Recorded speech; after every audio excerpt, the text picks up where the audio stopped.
ಇನ್ನು ಮೇಲೆ ಪಂಡಿತ ವ್ಯಾಸತೀರ್ಥಾಚಾರ್ಯ ಕನವಳ್ಳಿ ಮೈಸೂರಿನಲ್ಲಿ ಇದ್ದು ಪಾಠ ಪ್ರವಚನವನ್ನು ಮಾಡತಕ್ಕಂತಹ ಪಂಡಿತರು ಪೂಜ್ಯ ಮಾಹುಲಿ ಆಚಾರ್ಯರಲ್ಲಿ ಇದ್ದು ತಾವು ತರ್ಕ ವ್ಯಾಕರಣ ಸಾಹಿತ್ಯ ವೇದಾಂತ ಶಾಸ್ತ್ರಗಳನ್ನು ಅಧ್ಯಯನ ಮಾಡಿ ಇಲ್ಲೇ ಸುಧಾಮಂಗಲವನ್ನು ಮಾಡಿ ಪೂಜ್ಯ ಆಚಾರ್ಯರ ಮಹಾಸ್ವಾಮಿಗಳವರ ಆದೇಶದಂತೆ ಮೈಸೂರು ನಗರದಲ್ಲಿದ್ದು ಪಾಠ ಪ್ರವಚನವನ್ನು ಮಾಡ್ತಾ ಇದ್ದಾರೆ.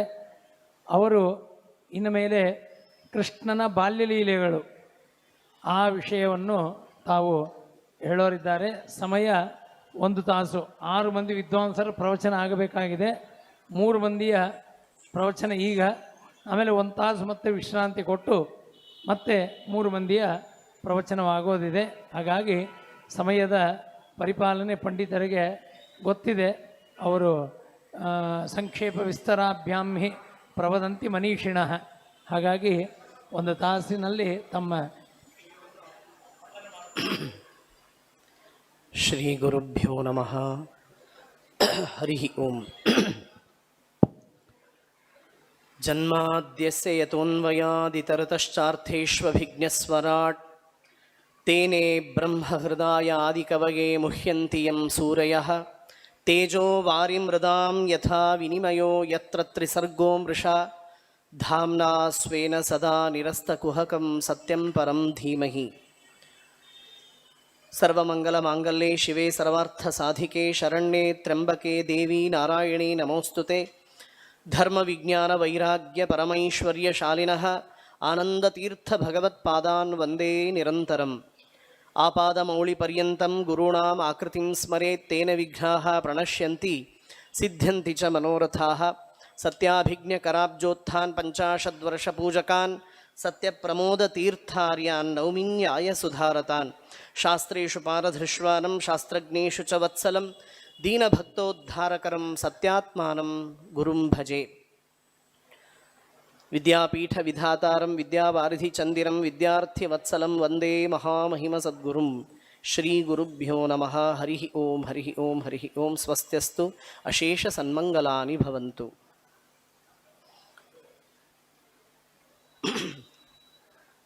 ಗರ್ಗಃ ಪುರೋಹಿತೋ ರಾಜನ್ ಯದೂನಾಂ ಸುಮಹಾತಪಾಃ ವೃಜಂ ಜಗಾಮನಂದಸ್ಯ ವಸುದೇವ ಪ್ರಚೋದಿತಃ. ಮಹಾಸ್ವಾಮಿಗಳವರ ಅಡಿದಾವರೆಗಳಲ್ಲಿ ಅನಂತ ನಮಸ್ಕಾರಗಳನ್ನು ತಿಳಿಸ್ತಾ ಇಲ್ಲಿ ನೆರೆದಿರುವಂತಹ ಸನ್ನಿಹಿತರಾದಂತಹ ಎಲ್ಲ ವಿದ್ವಾಂಸರಿಗೆ ನಮಸ್ಕಾರಗಳನ್ನು ತಿಳಿಸ್ತಾ, ವಿಶೇಷವಾಗಿ ನಮ್ಮ ಸ್ವರೂಪೋದ್ಧಾರಕ ಗುರುಗಳ ಪಾದಾರವಿಂದಗಳಲ್ಲಿ ನಮಸ್ಕಾರಗಳನ್ನು ತಿಳಿಸ್ತಾ, ಚಿಕ್ಕಾಚಾರ್ಯರಿಗೂ ಕೂಡ ಅನೇಕ ನಮಸ್ಕಾರಗಳನ್ನು ತಿಳಿಸ್ತಾ, ನನಗೆ ಕೊಟ್ಟ ಈ ಒಂದು ದಶಮಸ್ಕಂದದ ಕೆಲವು ಅಧ್ಯಾಯಗಳ ವಿಷಯವನ್ನು ಯಥಾಮತಿಯಾಗಿ ಭಗವಂತನ ಪ್ರೀತ್ಯರ್ಥವಾಗಿ ಮನೋವಾಕ್ಕಾಯಗಳ ಶುದ್ಧಿಗಾಗಿ ಪ್ರವಚನವನ್ನು ಮಾಡುವ ಪ್ರಯತ್ನವನ್ನು ಮಾಡ್ತೇನೆ. ವಸುದೇವನಿಂದ ಪ್ರಚೋದಿತರಾದಂತಹ ಗರ್ಗಾಚಾರ್ಯರು ಯಾದವರ ಪುರೋಹಿತರು ನಂದ ಗೋಕುಲಕ್ಕೆ ಬರ್ತಾ ಇದ್ದಾರೆ. ವಸುದೇವ ಹೇಳಿ ಕಳಿಸಿದ ಮಗನಿಗೆ ನಾಮಕರಣವಾಗಬೇಕು ಅಂತ. ಆ ನಿಟ್ಟಿನಲ್ಲಿ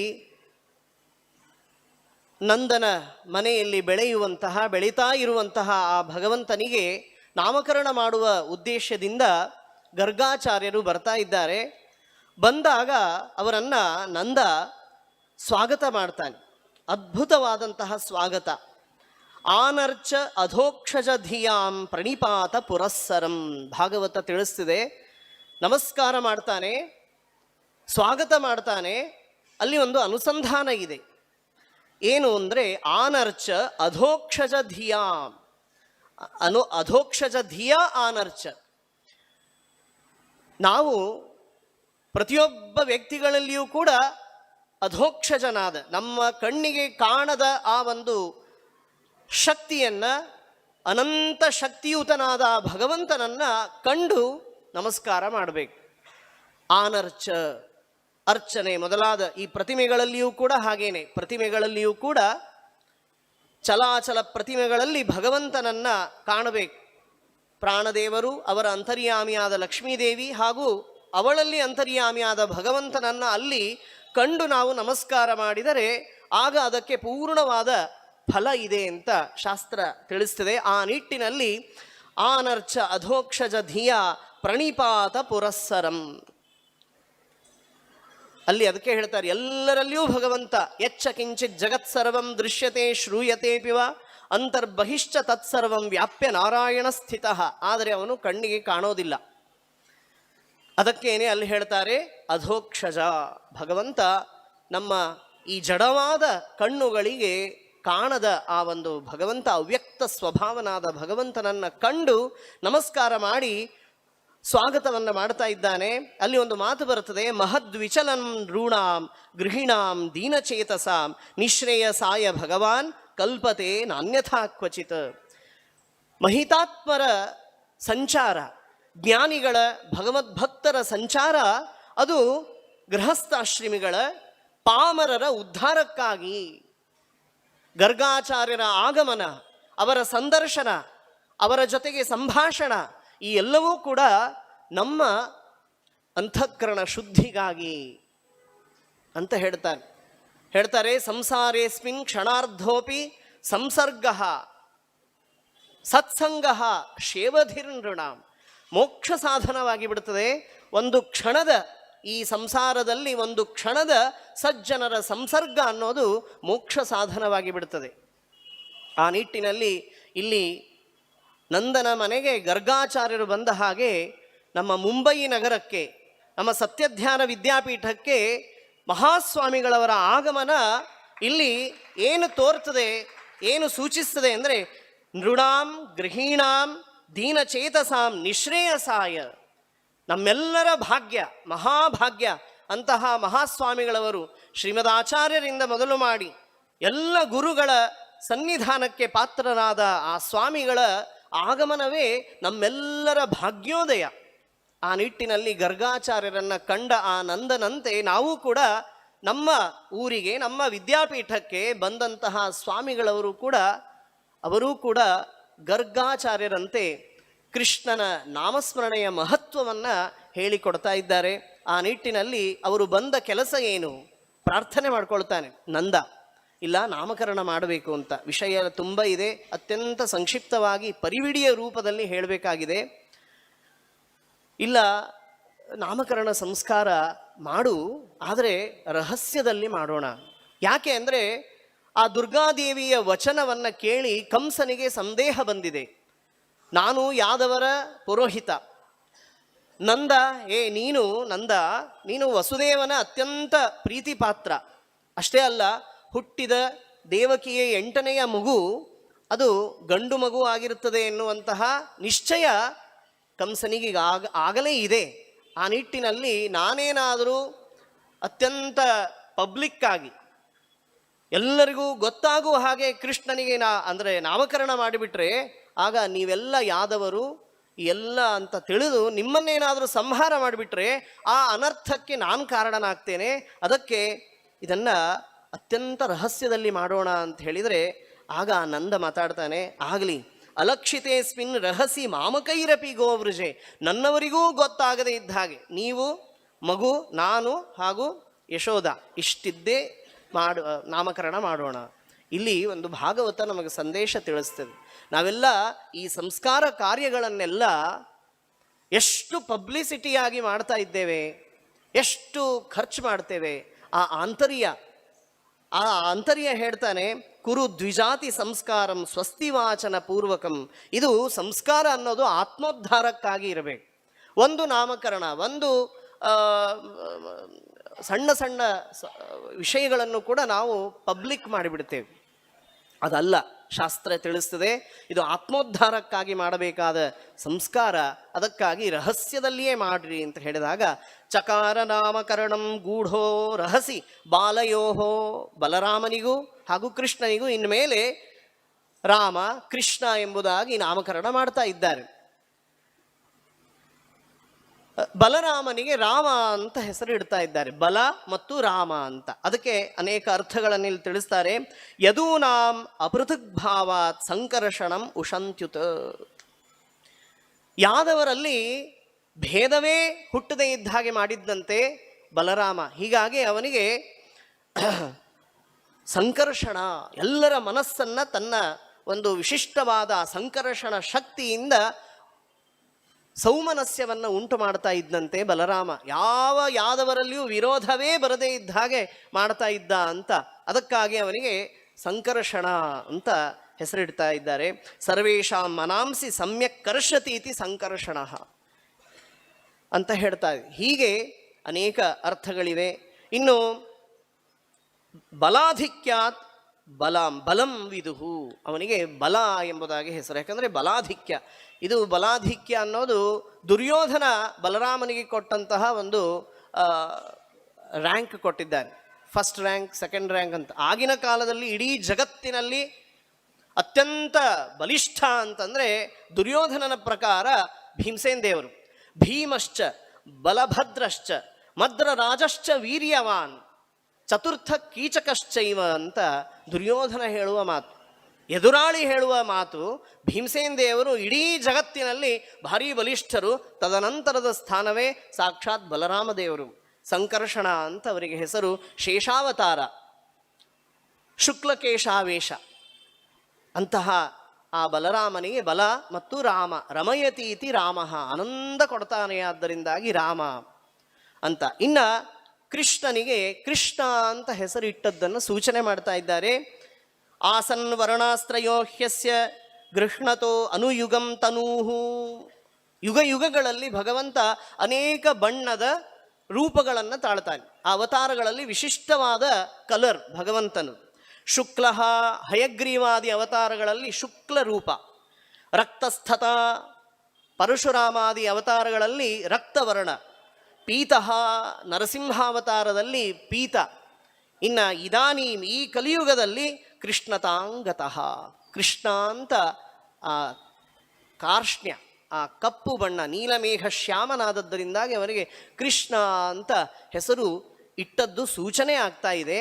ಹೆಸರಿಟ್ಟದ್ದು ಕೃಷ್ಣ ಮತ್ತು ವಾಸುದೇವ ಅಂತ. ಅದಕ್ಕಾಗಿ ಹೇಳ್ತಾ ಇದ್ದಾರೆ, ವಾಸುದೇವ ಇತಿ ಶ್ರೀಮಾನ್ ಅಭಿಜ್ಞಾ ಸಂಪ್ರಚಕ್ಷತೆ. ಅನಂತ ರೂಪಗಳಿವೆ, ಅನಂತ ನಾಮಗಳಿವೆ ಭಗವಂತನದು.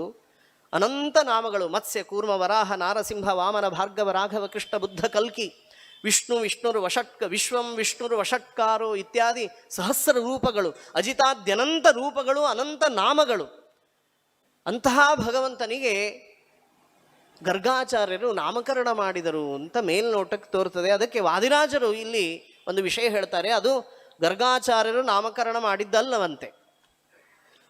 ಯಾಕೆ ಅಂದರೆ ನಾಮಕರಣ ಮಾಡಿಬಿಟ್ರೆ ನಾಮಕರಣ ಮಾಡಿಸಿಕೊಂಡವರಿಗಿಂತ ನಾಮಕರಣ ಮಾಡಿದವರು ದೊಡ್ಡವರು, ಅವರಿಗೆ ಗುರುತ್ವ ಇಡೀ ಲೋಕದಲ್ಲಿ ಖ್ಯಾತವಾಗಿ ಬಿಡ್ತದೆ, ಅದು ಪಾಪಕ್ಕೆ ಕಾರಣವಾಗ್ತದೆ ಅಂತ ಗರ್ಗಾಚಾರ್ಯರು ತಾವು ಇನ್ನು ಮೇಲೆ ಯಾರಾದರೂ ಗುರುತ್ವ ಅವರಿಗಿದೆ ಅಂತ ತಿಳ್ಕೊಂಡ್ರೆ ಅವರಿಗೆ ಆಗುವ ಅನರ್ಥವನ್ನು ಪರಿಹಾರ ಮಾಡಿಕೊಳ್ಳಿಕ್ಕಾಗಿ ಕೃಷ್ಣನ ಮುಂದೆ ಕೃಷ್ಣ ವಾಸುದೇವ ಅಂತ ಪಾಪ ಪರಿಹಾರಕವಾದ ಆ ಭಗವಂತನ ನಾಮಗಳನ್ನು ಕೊಂಡಾಡ್ತಾ ಇದ್ದಾರಂತೆ.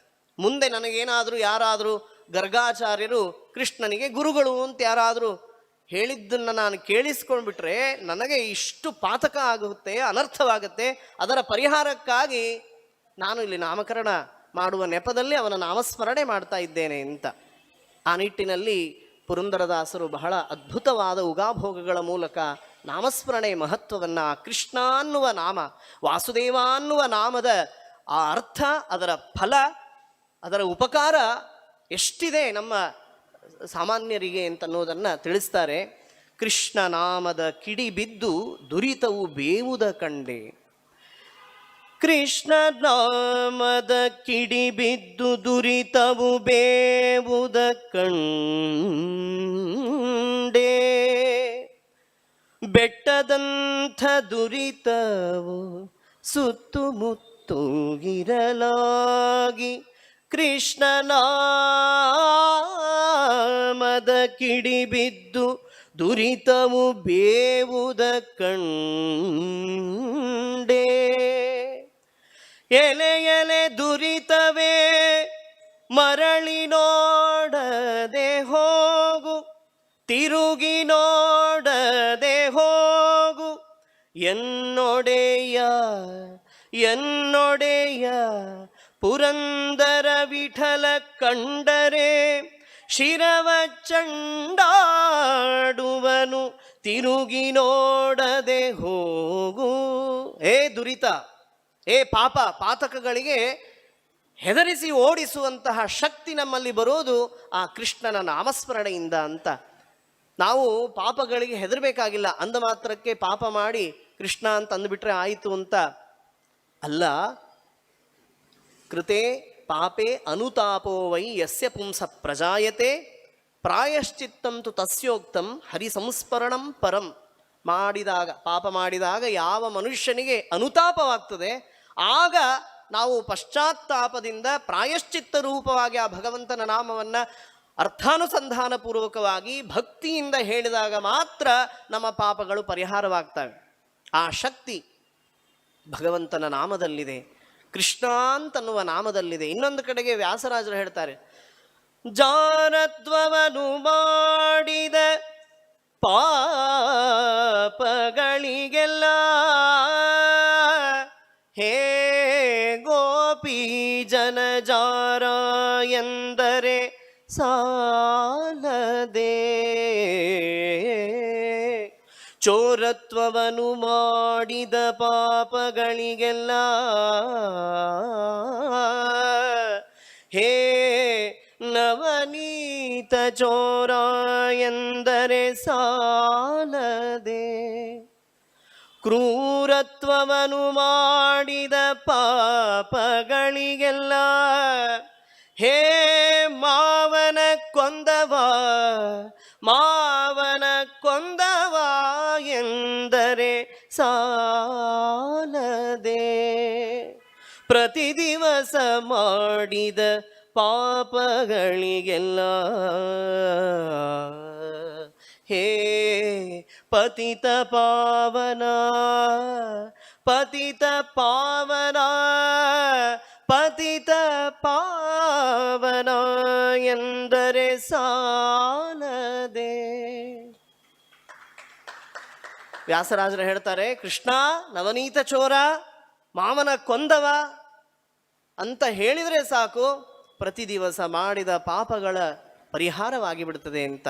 ಅನೇಕ ದಾಸರುಗಳು ಭಗವಂತನ ನಾಮದ ಬಗ್ಗೆ ಕೃಷ್ಣ ಕೃಷ್ಣ ಕೃಷ್ಣ ಎಂದು 3 ಬಾರಿ ನೆನೆಯಿರೋ ಅಂತಹ ಕೃಷ್ಣನಿಗೆ ಕೃಷ್ಣ ಅಂತ ಹೆಸರಿಟ್ಟಿದ್ದಾರೆ. ಕರ್ಷಯತೀತಿ ಕೃಷ್ಣ, ಇಡೀ ಜಗತ್ತನ್ನು, ಅನೇಕ ಅರ್ಥಗಳಿವೆ. ಯತಃ ಕರ್ಷಸಿ ದೇವೇಶ, ಗೀತಾಭಾಷ್ಯದಲ್ಲಿ ಶ್ರೀಮದಾಚಾರ್ಯರು ತಿಳಿಸ್ತಾರೆ ಕೃಷ್ಣ ಎಂಬ ನಾಮದ ನಿರ್ವಚನವನ್ನು. ಯತಃ ಕರ್ಷಸಿ ದೇವೇಶ ನಿಯಮ್ಯೇತತ್ ಸಕಲಂ ಜಗತ್, ಇಡೀ ಸಕಲ ಜಗತ್ತನ್ನು ನಿಯಮನ ಮಾಡಿ ಪ್ರಳಯ ಕಾಲದಲ್ಲಿ ಅದನ್ನು ನಿನ್ನ ಉದನದೊಳಗೆ ಸಂಕರ್ಷಣ ಮಾಡ್ತೀಯಲ್ಲ, ಅತಸ್ತ್ವಾಂ ಕೃಷ್ಣ ಮಾಹುಹು, ಅದಕ್ಕಾಗಿ ನಿನಗೆ ಕೃಷ್ಣ ಅಂತ ಹೆಸರಿಡ್ತೇನೆ ಅಂತ. ಆಗ ಇನ್ನೊಂದು ಹೆಸರು ವಾಸುದೇವ ಅಂತ. ಅದಕ್ಕೆ ಕರ್ಮನಿರ್ಣಯದಲ್ಲಿ ಶ್ರೀಮದಾಚಾರ್ಯರು ಆ ವಾಸುದೇವ ಅನ್ನೋದಕ್ಕೆ ವಾನಾತ್ ಸೂತೇಹೇ ದೇವನಾಥ್ ವಾಸುದೇವ, ಏನಿದರ ಅರ್ಥ? ವಾ ಅಂದರೆ ವಾ ಗತಿ ಗಂಧನಯೋಹು, ಗತಿ ಅಂದರೆ ಜ್ಞಾನ ರೂಪ, ವಾ ಅಂದರೆ ಜ್ಞಾನ ರೂಪ, ಸರ್ವಜ್ಞನಾಗಿದ್ದಾನೆ. ಸರ್ವೇಷು ಅಭಿಜ್ಞ ಸ್ವರಾಟ್, ಭಗವಂತ ಸರ್ವಜ್ಞ ಅನ್ನುವಂತಹ ಒಂದು ಗುಣ, ಸರ್ವಜ್ಞತ್ವ ವಾ ಎಂಬುದಾಗಿ ತಿಳಿಸ್ತದೆ. ಸೂತೇಹೇ, ಸೂ ಅಂದರೆ ಸೃಷ್ಟಿಕರ್ತೃತ್ವ, ಭಗವಂತನಲ್ಲಿರುವಂತಹ ಇಡೀ ಜಗಜ್ಜನ್ಮಾದಿ ಕಾರಣತ್ವ, ಅದು ಸೂತೇಹೇ. ಇನ್ನು ದೇವ, ದೇವ ಅಂದರೆ ಕ್ರೀಡಾದಿ ಗುಣ ವಿಶಿಷ್ಟ, ದಿವು ಕ್ರೀಡಾ ವಿಜಿಗೀಷ ಸ್ವಪ್ನ ಮೋದ ಕಾಂತಿ ಮದ ಇತ್ಯಾದಿ ಅನೇಕಾರ್ಥ ಹಿ ಧಾತವಃ. ಆ ನಿಟ್ಟಿನಲ್ಲಿ ದೇವ ಎಂಬಂತಹ ಒಂದು ಶಬ್ದಕ್ಕೆ ಅನೇಕ ಆ ಒಂದು ದಿವು ಎಂಬಂತಹ ಧಾತುವಿನಿಂದ ನಾವು ಪ್ರಕೃತಿ ಮತ್ತು ಪ್ರತ್ಯಯಗಳಿಂದ ನಿಷ್ಪನ್ನವಾದ ಅರ್ಥಗಳು ಅನೇಕ ಇದೆ. ಆ ನಿಟ್ಟಿನಲ್ಲಿ ದೇವ ಕ್ರೀಡಾದಿ ಗುಣವಿಶಿಷ್ಟ ಅಂತ. ಹೀಗೆ ಇನ್ನೊಂದು ಹೇಳ್ತಾರೆ, ವಾಸಾತ್ ದ್ಯುತೇಹೇ ಛಾದನಾದ್ವಾ ವಾಸುದೇವ, ವಾಸಾತ್ ಇಡೀ ವ್ಯಾಪ್ತ ಭಗವಂತ, ಯಚ್ಚ ಕಿಂಚಿತ್ ಜಗತ್ಸರ್ವಂ ದೃಶ್ಯತೆ ಶ್ರೂಯತೆ ಪಿವ, ಎಲ್ಲ ಕಡೆಗೂ ವ್ಯಾಪ್ತ, ಓಮ್ನಿ ಪ್ರೆಸೆಂಟ್, ಸ್ವತಃ ಪ್ರವೃತ್ತಿ ಶಕ್ಯತ್ವಾದ ಈಶಾವಾಸ್ಯಮಿದಂ ಜಗತ್. ಶ್ರೀಮದಾಚಾರ್ಯ ಹೇಳ್ತಾರೆ, ಇಡೀ ಚರಾಚರ ಜಗತ್ತಿನ ಪ್ರೇರಕ ಶಕ್ತಿಯಾಗಿ, ಸಂಚಾಲಕ ಶಕ್ತಿಯಾಗಿ ಭಗವಂತ ಇದ್ದಾನೆ. ಆದ್ದರಿಂದಾಗಿ ಅವನಿಗೆ ಏನಂತಾರೆ, ವಾಸಾತ್ ವಾ. ಇನ್ನು ದ್ಯುತೇಹೆ ಏನ ಪ್ರಕಾಶ ಯದಾದಿತ್ಯಗತಂ ತೇಜ ಜಗದ್ಭಾಸಯತೆ ಅಖಿಲಂ ಯಚ್ಚಂದ್ರಮಸಿ ಯಚ್ಚಾಗ್ನೌ ತತ್ತೇಜೋ ವಿದ್ಧಿ ಮಾಮಕಂ. ಭಗವಂತ ಹೇಳ್ತಾನೆ, ಜ್ವಲಂತಂ ಉಗ್ರಂ ವೀರಂ ಜ್ವಲಂತಂ ಸರ್ವತೋಮುಖಂ ಜ್ಯೋತಿಂಷಿ ಅರ್ಕೇಂದು ನಕ್ಷತ್ರ ಜ್ವಲನಾದೀನ್ಯನೇಕಶಃ ಜ್ವಲಂತಿ ತೇಜಸಾ ಯಸ್ಯ ಜ್ವಲಂತಂ ತಂ ನಮಾಮ್ಯಹಂ. ಇಡೀ ಚಂದ್ರ ತಾರಾದಿ ಸೂರ್ಯಾದಿ ಎಲ್ಲ ಪ್ರಕಾಶಕ ವಸ್ತುಗಳಿಗೆ ಭಗವಂತ ಪ್ರಕಾಶತ್ವವನ್ನು ತಂದು ಕೊಟ್ಟಿದ್ದಾನೆ. ಅದನ್ನು ಅರ್ಜುನನಿಗೆ ಹೇಳ್ತಾನೆ, ಏ ಅರ್ಜುನ, ಈ ಸೂರ್ಯನಲ್ಲಿದ್ದು ಬೆಳಕು ಕೊಡೋನು ಯಾರು ಗೊತ್ತೇನು? ನಾನು ಅಂತ ಹೇಳ್ತಾನೆ. ಪಾಚನಿ ತಾಪನಿ ಪಾಚನಿ ಚೈವ ಶೋಷಿಣಿ ಚ ಪ್ರಕಾಶಿನಿ ನೈವ ಶಕ್ತಿ ರವೇ ರಾಜನ್ ಶಕ್ತಿರ್ ನಾರಾಯಣಸ್ಯ ಸಾ. ಆ ನಿಟ್ಟಿನಲ್ಲಿ ಭಗವಂತ ದ್ಯುತೇಹೆ, ಆ ಬೆಳಕು ಅಷ್ಟಿದೆ ಭಗವಂತನದು. ಇನ್ನು ಛಾದನಾದ್ವಾ ವಾಸುದೇವ, ಎಲ್ಲರಿಗೂ ಈ ದೇಹಕ್ಕೆ ಚರ್ಮದ ಹೊದಿಕೆಯನ್ನು ಕೊಟ್ಟಿದ್ದಾನೆ. ಹಣ್ಣುಗಳಿಗೆ ಸಿಪ್ಪೆಯ ರೂಪದಲ್ಲಿ ಅದಕ್ಕೆ ಒಂದು ಹೊದಿಕೆಯ ಸಂರಕ್ಷಕವಾದ ಆ ಹೊದಿಕೆಯನ್ನು ಕೊಟ್ಟಿದ್ದಾನೆ. ಸ್ವಾಮಿಗಳವರು ಅಥಣಿ ಚಾತುರ್ಮಾಸ ಸಂದರ್ಭದಲ್ಲಿ ಎಲ್ಲ ಅರ್ಥಗಳನ್ನು ಹೇಳಿದ್ದಾರೆ. ಅವರ ಅನುಗ್ರಹದಿಂದ ಒಂದಿಷ್ಟು ಸಂಗ್ರಹ ಮಾಡಿ ಹೇಳುವ ಪ್ರಯತ್ನವನ್ನು ಮಾಡ್ತಾ ಇದ್ದೇನೆ. ಮಹಾಸ್ವಾಮಿಗಳವರ ಅನುಗ್ರಹ.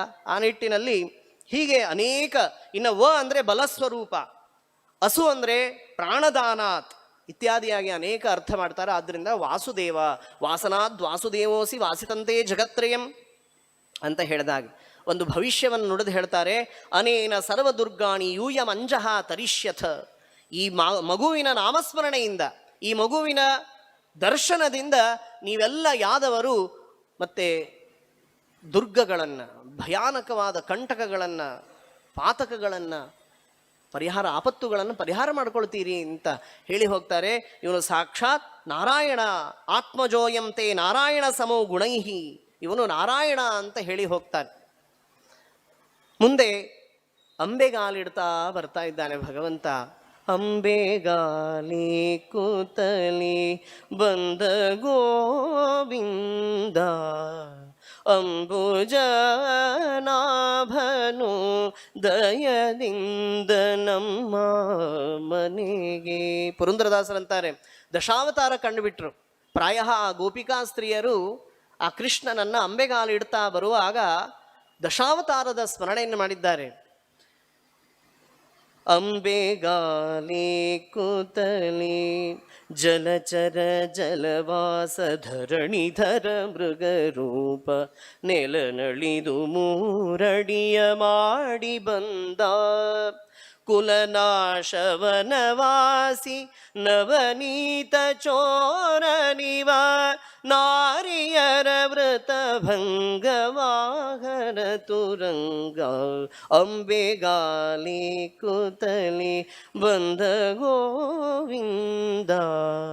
ಮನೆಗೆ ಬರ್ತಾ ಇದ್ದಾನೆ ಅಂಬೆಗಾಲಿಡ್ತಾ, ನಾನಾ ವಿಧವಾದ ಬಾಲಲೀಲೆಗಳನ್ನು ತೋರಿಸ್ತಾ ಇದ್ದಾನೆ. ಆ ಮಗು ಕೃಷ್ಣ ಸಾಕ್ಷಾತ್ ಆ ಸೌಂದರ್ಯ ಸ್ವರೂಪ ಭಗವಂತ.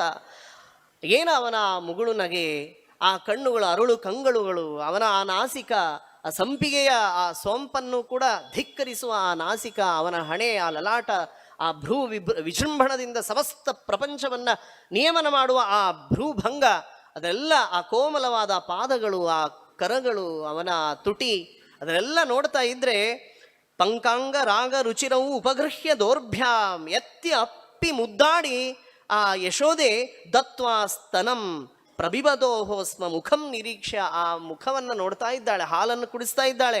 ಆ ಮಗುವಿನ ಮುಖವನ್ನು ನೋಡ್ತಾ ಸ್ಮಿಗ್ಧ ಮುಗ್ಧ ಸ್ಮಿತಾಲ್ಪ ದಶನಂ, ಆಗತಾನೇ ಚಿಗುರು ಒಡೆದಂತಹ ಮಲ್ಲಿಗೆಯ ಮೊಗ್ಗಿನಂತೆ ಇರುವ ಆ ಭಗವಂತನ ಆ ದಶನಗಳು, ಅವುಗಳನ್ನು ನೋಡ್ತಾ ಇದ್ರೆ ಯಯುತುಹು ಪ್ರಮೋದಂ, ಆನಂದವನ್ನು ಪಡ್ತಾ ಇದ್ದಾಳಂತೆ. ಅಂತಹ ಸೌಭಾಗ್ಯ ಆ ಯಶೋದೆಗಿದೆ. ಭಗವಂತ ಮುಂದೆ ಅನೇಕ ಬಾಲಲೀಲೆಗಳನ್ನು ಆಡ್ತಾ ಇದ್ದಾನೆ.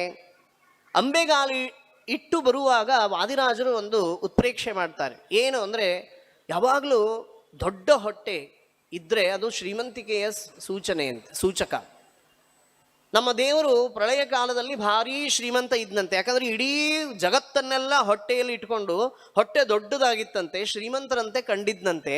ವಾದರಾಜರು ಹೇಳ್ತಾರೆ, ಈಗ ಮಾತ್ರ ಕೃಷ್ಣ ಅವತಾರದಲ್ಲಿ ತುಂಬ ತೆಳುವಾದ ಹೊಟ್ಟೆ, ಅದಕ್ಕೆ ಅದು ದಾರಿದ್ರ್ಯ ಸೂಚಕ ಏನು ಅಂತ. ಭಾರಿ ತೆಳ್ಳಗಿದ್ರೆ ಎಷ್ಟು ಬಡವಿದ್ದಾನೆ, ದರಿದ್ರಿದ್ದಾನೆ ಅಂತ.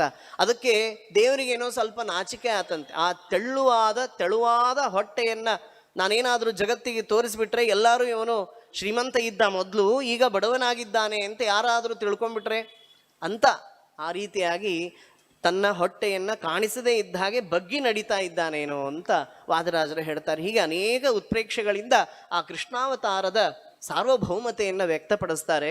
ಮುಂದೆ ಬಾಲಲೀಲೆಗಳಲ್ಲಿ ಭಗವಂತ ಶೃಂಗ್ಯಗ್ನಿ ದಂಷ್ಟಹಿ ಜಲದ್ವಿಜ ಕಂಟಕೇಭ್ಯ ಕ್ರೀಡಾಪರವು. ಭಗವಂತ ಆಟ ಆಡ್ತಾ ಇರೋದು ಸುಮ್ಮನೆ ನಾವು ನೀವು ಆಟ ಆಡಿದ ಹಾಗೆ ಬ್ಯಾಟು ಬಾಲು ಇತ್ಯಾದಿ ಆದದ್ದಲ್ಲ, ಅದನ್ನು ಆಟ ಆಡಿದ್ದಾನೆ. ಆದರೆ ಅವನ ಆ ಒಂದು ಅಸಾಮಾನ್ಯವಾದ ಆಟಗಳು ಏನು ಅಂದರೆ, ಯಾವಾಗಲೂ ಬೆಳೆ ಮೊಳಕೆ ಏನಂತಾರೆ, ಬೆಳೆಯುವ ಸಿರಿ ಮೊಳಕೆಯಲ್ಲಿ ಅಂತಿದ್ದ ಹಾಗೆ ಮುಂದೆ ಮಾಡುವ ದುಷ್ಟ ಜನರ ದೈತ್ಯರ ಸಂಹಾರವನ್ನು ಈಗಲೇ ನಾನು ಮಾಡಿ ತೋರಿಸ್ತೇನೆ, ಮುಂದೆ ಇಂಥದ್ದೆಲ್ಲ ಮಾಡ್ತೇನೆ ಅಂತ ತೋರಿಸ್ತಾ ಇದ್ದಾನೇನೋ ಅಂತ ಶೃಂಗಿ ಭಾರಿ ದೊಡ್ಡ ದೊಡ್ಡ ಕೋಡುಗಳುಳ್ಳಂತಹ ಎತ್ತುಗಳನ್ನು ಹಿಡಿದು ಅದನ್ನು ಮಣಿಸುವ ಆಟವನ್ನು ಆಡ್ತಾ ಇದ್ದಾನೆ ಇನ್ನೂ ಅಂಬೆಗಾಲಿಡುವಾಗ. ಮುಂದೆ ನಾನು ಅರಿಷ್ಠಾಸುರ ಅಂತ ಒಬ್ಬ ಬರ್ತಾನೆ ಗೂಳಿಯಾಗಿ, ಅವನನ್ನು ಹೀಗೆ ಮರ್ದನ ಮಾಡ್ತೇನೆ ಅಂತ ತೋರಿಸ್ತಾ ಇದ್ದಾನೇನೋ ಅಂತ. ನೆಕ್ಸ್ಟು ಅಗ್ನಿ, ಡೈರೆಕ್ಟ್ ಅಗ್ನಿಯಲ್ಲೇ ಕೈ ಹಾಕಿ ಬಿಡ್ತಿದ್ದ ಭಗವಂತ. ಯಾಕಂದರೆ 2 ಬಾರಿ ದಾವಾಗ್ನಿ ಪಾನವನ್ನು ಮಾಡ್ತೇನೆ, ಅಷ್ಟೇ ಅಲ್ಲ ಮುಖಾದಿಂದ್ರಶ್ಚಾಗ್ನಿಶ್ಚ ಅದೆಲ್ಲ ತೋರಿಸ್ತಾ ಇದ್ದಾನೆ. ದಂಷ್ಟ್ರಿ ಭಾರೀ ಕ್ರೂರವಾದ ಕರಾಳ ಕೋರೆದಾಡೆಗಳುಳ್ಳಂತಹ ಪ್ರಾಣಿಗಳ ಜೊತೆಗೆ ಆಟ.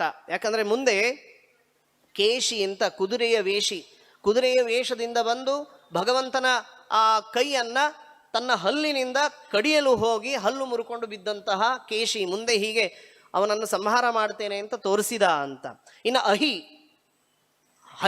ಹರಿವ ಹಾವನ್ನೇ ಹಿಡಿದು ಎಳೆದು ಆಟ ಆಡ್ತಾ ಇದ್ದಂತೆ ಮುಂದೆ ಹೀಗೆ ಕಾಳಿಂಗನನ್ನು ಮರ್ದನ ಮಾಡ್ತೇನೆ ಅಂತ ತೋರಿಸ್ತಾನೇನೋ ಅಂತ.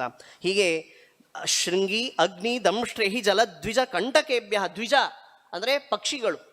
ಮುಂದೆ ಬಕಾಸುರ ಅವನ ಕೊಕ್ಕನ್ನು ಮುರಿದು 2 ಭಾಗ ಮಾಡಿ ಅವನ ಪ್ರಾಣವನ್ನು ಕಕ್ಕಿಸ್ತೇನೆ ಅಂತ ಆ ಕೊಕ್ಕರೆಯ ರೂಪದ ಬಕನನ್ನು ತನ್ನ ತೆಕ್ಕೆಯಲ್ಲಿ ಹಿಕ್ಕಿಸಿ ಅವನ ಆ ಕೊಕ್ಕುಗಳನ್ನು ಮುರಿದು ಭಗವಂತ ಮುಂದೆ ಸಂಹಾರ ಮಾಡುವನಿದ್ದಾನೆ.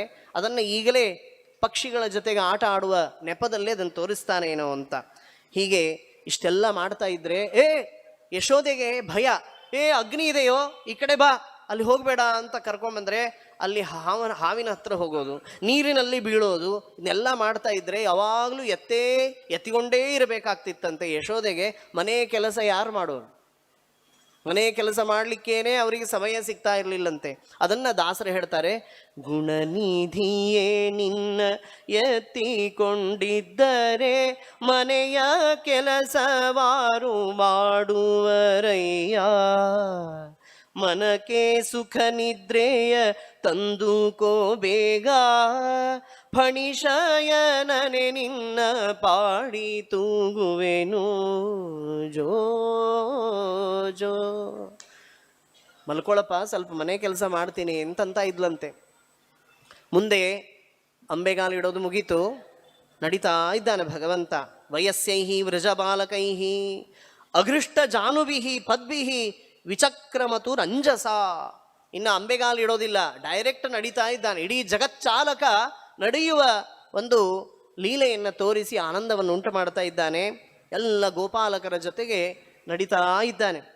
ಅದಕ್ಕೆ ಜನಯನ್ ಮುದಂ, ಎಲ್ಲರಿಗೂ ಆನಂದವನ್ನು ಉಂಟು ಮಾಡ್ತಾ ಇದ್ದಾನೆ. ಆ ಗೋಪಿಕಾ ಸ್ತ್ರೀಯರೆಲ್ಲ ಯಶೋದೆಗೆ ಹೇಳಿದ್ರಂತೆ, ಎಂಥ ಭಾಗ್ಯ ಅಮ್ಮ ನಿನ್ನದು, ಎಂಥ ಪುಣ್ಯವೇ ಗೋಪಿ, ಎಂಥ ಪುಣ್ಯವೇ ಗೋಪಿ, ಎಂಥ ಭಾಗ್ಯವೇ ನಿನ್ನ, ಇಂಥ ಮಗನ ಕಾಣೇನೆ.